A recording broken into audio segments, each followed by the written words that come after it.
The wheel stood waiting long before the man was brought forward. Rough wood darkened by years of rain and old stains rested against the stone of the square. Iron bands bit into its rim like permanent scars. It had been assembled at dawn, not in haste, but with care, because this was not a moment to rush. In medieval Europe, time itself was part of the punishment.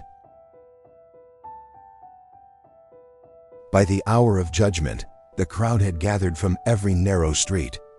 Boots pressed into damp earth. Breath drifted pale in the cold air. Bells from a nearby church had already fallen silent. The wheel did not belong inside walls or chambers. It was meant to be seen. Justice here was not whispered. It was displayed. The condemned man was brought forward under guard. His steps were uneven, not from resistance, but from exhaustion. His body already bore marks of confinement. Wrists rubbed raw by rope, ankles stiff from days chained to stone. According to later reports, his eyes moved slowly across the square, not searching for escape, but measuring the distance between himself and the end.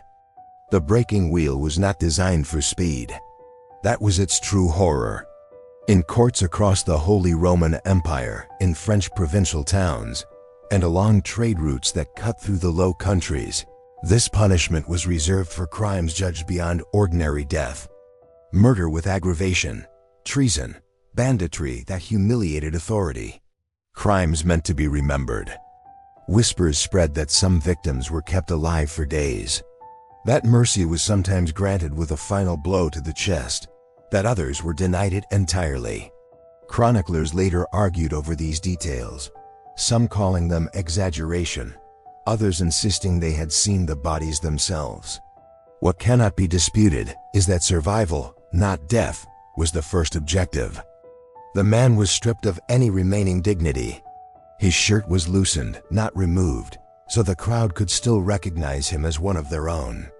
He was laid across the wheel, limbs threaded between spokes, rope drawn tight.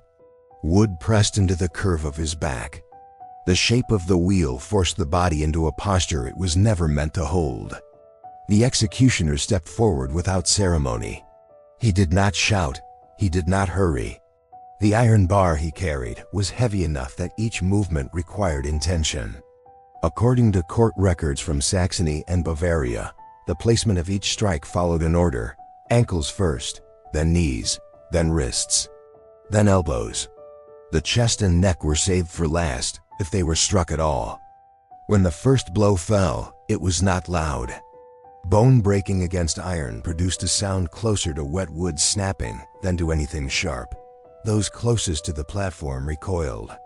Further back, people leaned forward. The crowd was not unified in cruelty, but the wheel demanded attention. Looking away felt like defiance. It was said in some towns that the wheel itself groaned, that the wood shifted under the weight of pain, that the iron bands rang softly after each strike. Modern scholars dismiss these accounts as superstition, yet even sober descriptions note how the structure trembled, as if absorbing the violence meant for flesh. Between blows there was waiting. This was not mercy. It was calculation. Breath was allowed to return. The body was given time to register what had happened. In this pause, later witnesses described the condemned man's chest rising in uneven rhythm, his head turning slightly, jaw clenched so tightly that blood ran from the corners of his mouth. The magistrate watched without expression. His presence mattered more than the executioner's. The wheel was not a tool of rage, but of order. In cities like Nuremberg and Strasbourg, records show that officials stood nearby to ensure procedure was followed exactly.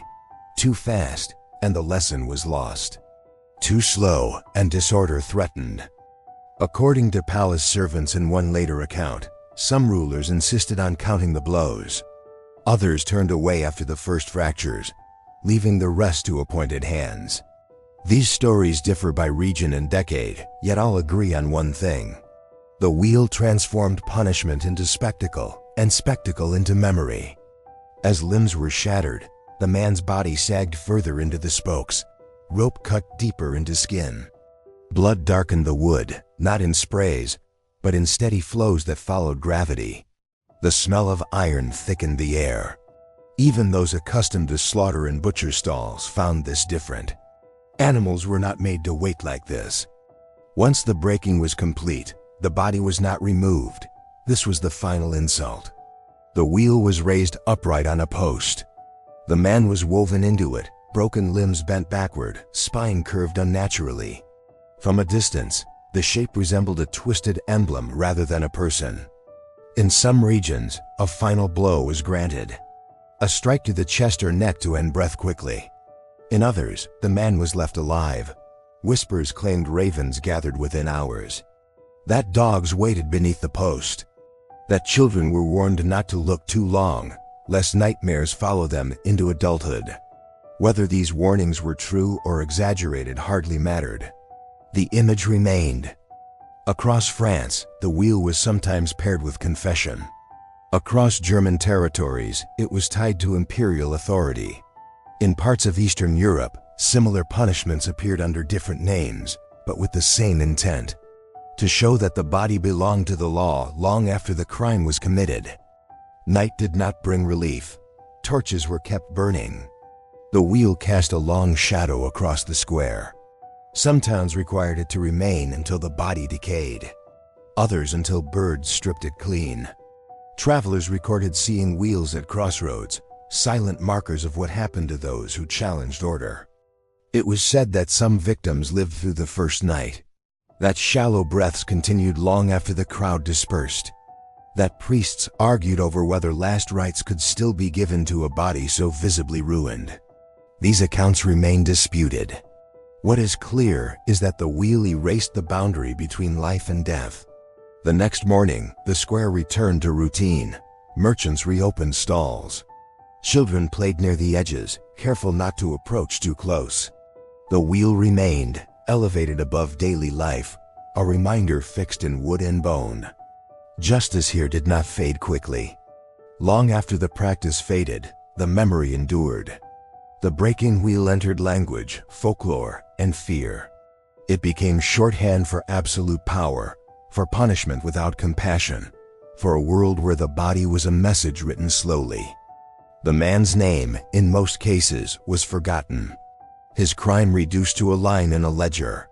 But the wheel remained in drawings, in whispered stories, in the unease felt when passing old squares at dusk. It stood as proof that medieval justice did not seek silence.